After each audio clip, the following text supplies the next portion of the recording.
Disney's Caribbean Beach. You either love it or hate it. Today we're spilling all the tea on the good, the bad, and the ugly at this controversial Disney resort.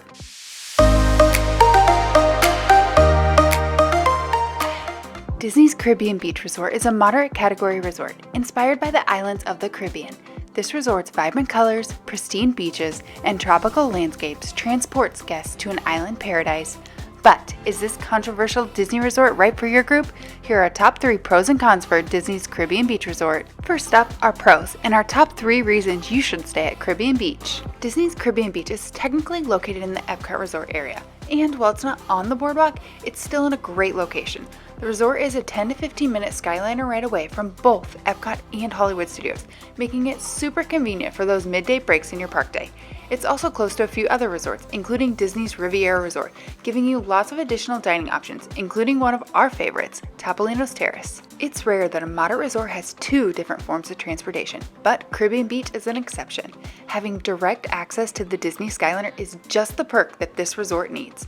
The main hub is just minutes away from the Jamaica section of the resort, and the Riviera stop is just steps away from Aruba. Having such quick access to the Disney Skyliner and avoiding the bus transportation for Hollywood Studios and Epcot's International Gateway is a major plus in our book. Being a moderate category resort, Disney's Caribbean Beach is seen as a budget-friendly option for Disney World guests who are looking to step up in amenities from the value resorts. On average, the nights can range from $190 to $400 per night, depending on when you stay, which is a great value considering a lot of the other benefits that this resort provides when it comes to location, transportation, and as well as a pool, which we're going to get into a little later. Now, let's talk about the cons, and there's some big ones. Okay, let's be honest, this resort is big. The actual resort is sprawled across 200 acres of property, and the walking path around Barefoot Bay alone is 1.4 miles. Great if you're into walking or getting in a morning jog, but not so great after a long day of walking in the park. For this resort, room and building selection is everything. We recommend staying in Jamaica Building 45, which is a standard room, and it's about a 5 to 10 minute walk away from just about everything. While there are some nice features, especially the 5th sleeper bed in some of the newly renovated Little Mermaid rooms, overall, these rooms feel dated, dark, and in some cases, somewhat dingy, even for a moderate resort. While Disney recently did do a soft refurbishment, which was mostly cosmetic, we feel that this resort could use a major facelift.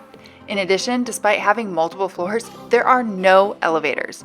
Not good for anyone with accessibility needs, have a ton of luggage, or little kids in strollers.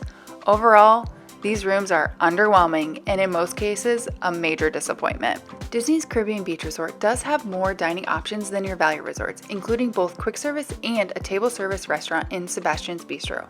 While Sebastian's Bistro is viewed as a good dining experience and is the most affordable prix-fixe meal on the Disney World property, we would say that overall, the rest of the food options here are rather lackluster. While the food at Centertown Market and Spygrass Grill are okay, you'll find a much better selection right next door at Disney's Riviera Resort, which is where we found ourselves going when we were in need of some stellar quick service food. There's one more thing we think you should consider before deciding if Disney's Caribbean Beach Resort is right for your group: the pool.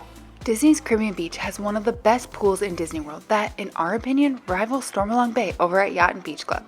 If you've been around our channel, you know we love our Disney pools. This pool is so much fun. Themed after a Spanish fort, it has 2 water slides, water cannons, a shipwreck play area, and a zero-depth entry. We had tons of fun in the sun watching our kids poolside and enjoying a drink or 2 or 3 from Banana Cabana.